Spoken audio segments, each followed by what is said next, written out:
जय हिंद दोस्तों, स्वागत है आप सभी का यूपीएससी समाधान एंड रिसर्च प्लेटफॉर्म पर। आज के इस जीएस ट्रेंड सेशन में बहुत बहुत स्वागत है आप सभी का। हार्दिक अभिनंदन है उन सभी प्यारे व्यूअर्स का जो यूपीएससी एस्पिरेंट हैं और जो यूपीएससी एस्पिरेंट नहीं है फिर भी मेरे लेक्चर को लगातार देख रहे हैं और सुन रहे हैं। आज के इस जीएस ट्रेंड सेशन में जो टॉपिक है हमारा, वो टॉपिक है कि मानव रहित पहला नौसैनिक आत्मघाती ड्रोन।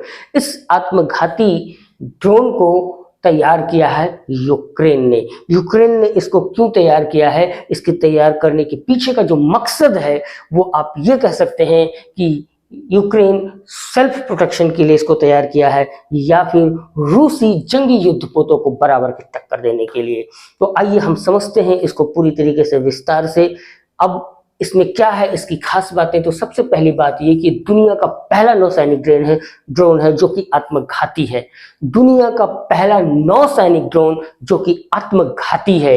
आत्मघाती का मतलब क्या कि दुश्मन की युद्धपोतों को भी खत्म करेगा, साथ में खुद को भी खत्म कर लेगा। और ये इतनी अच्छी तकनीकी और इतनी बेहतरीन डिजाइन के साथ इसको तैयार किया गया है कि दुनिया की जितनी भी नौसैनिक ड्रोन बनाने वाली कंपनियां हैं वो पूरी तरीके से इसकी तरफ इतनी अधिक आकर्षित हैं कि वे बार बार यूक्रेन से इसके डिजाइन, इसकी तकनीकी की डिमांड कर रही हैं। उनका कहना है कि वे इससे बेहतर या इसको और अधिक मॉडिफाइड करके कुछ और ज्यादा ताकतवर ड्रोन बनाना चाह रही हैं। फिलहाल इसकी हम पूरी खासियत को समझेंगे अपने इस पूरे जीएस ग्रैंड सेशन में। तो सबसे पहली बात यह है कि यह ब्लैक सी में यानी कि काला सागर में लगातार क्रीमिया के पास होते हुए ये रूसी युद्धपोतों को चैलेंज देता आ रहा है। और इसकी सबसे खास बात यह है कि ये गुप्त तरीके से वार करता है। गुप्त तरीके का मतलब ये कि ये पूरी तरीके से साउंडलेस है, इसमें कोई आवाज नहीं आती है। और इस वजह से रूसी सेना काफी हद तक घबराई हुई है, क्योंकि उसको ये समझ में नहीं आता है कि ये जो नौसैनिक ड्रोन है ये ड्रोन किस तरीके से, कहां से और कब आ रहा है। ये चुपचाप किसी भी नहर के किनारे से भी खड़े होकर के वार कर रहा है और ये युद्धपोत के माध्यम से भी वार कर रहा है। तो इसकी सबसे खास बात ये और इससे भी बेहतरीन बात ये है कि ये सेल्फ प्रोटेक्शन मोड वाला ड्रोन है, जिसकी वजह से यूक्रेन की जो ताकत है वो और अधिक बढ़ गई है। और इसको बढ़ जाने के पीछे का कारण ये है कि अब इसमें सैनिकों के हताहत होने की संख्या बहुत कम है, यानी कि वे वार जोन से हमला भी करेंगे और उनका कोई नुकसान भी नहीं होगा। अब यहां से आप समझ सकते हैं कि इस छोटे से देश ने हिम्मत ना हारने के साथ साथ इतने बड़े देश को इतना बड़ा चैलेंज दे रखा है। इतने लंबे समय से इस चलती आ रही लड़ाई में ना तो कहीं इसने यूक्रेन ने हार मानी है, ना कहीं सरेंडर करने की बात सोची है। रूस को नाक में उसके दम करके रखा हुआ है इस छोटे से इस यूक्रेन देश ने।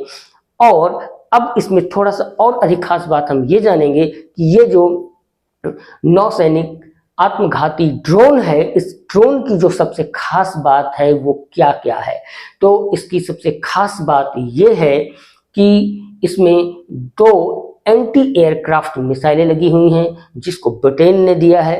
यानी कि ब्रिटेन के सहयोग से 2 मिसाइलें इसमें लगाई गई हैं जो R-73 मिसाइलें हैं। और ये वे मिसाइलें हैं जिसको MiG-29 और सुखोई 27 में यूज किया जाता है।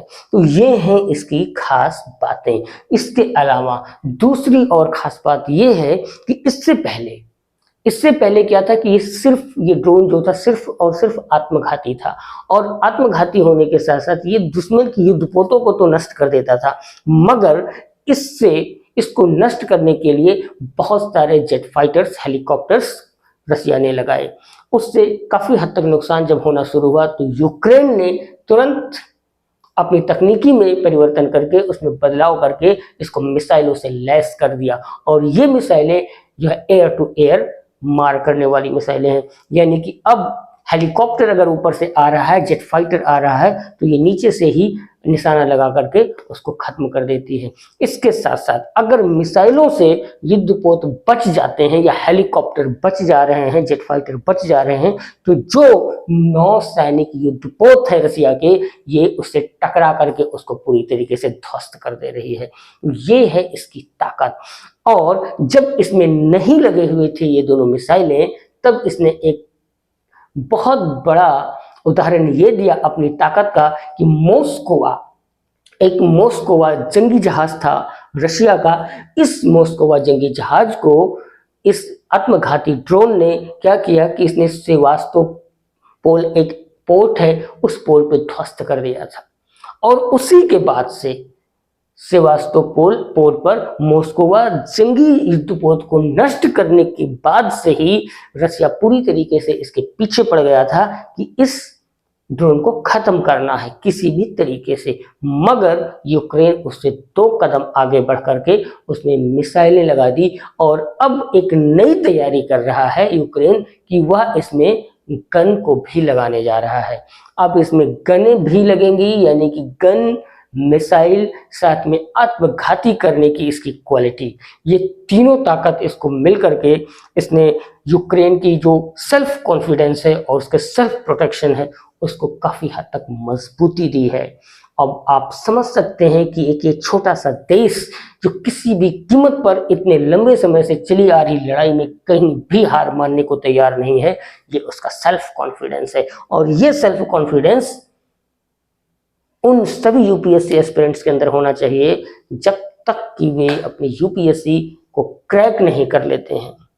यानी ये जो वार है रसिया और यूक्रेन का, ये हमें बहुत सारी बातों की सीख भी दे रहा है, एक मॉरल वैल्यूज को भी बता रहा है। हमें कहीं भी अपने सेल्फ कॉन्फिडेंस को लूज नहीं करना चाहिए। इन एनी केस अगर हमारा दुश्मन यानी कोई भी नेगेटिव बातें अगर हमारे ऊपर हावी होने का प्रयास कर रही हैं, तो उनकी डायरेक्शन को चेंज करके, यानी कि खुद को मॉडिफाइड करके और उनको अपने ऊपर हावी होने से बचाना चाहिए।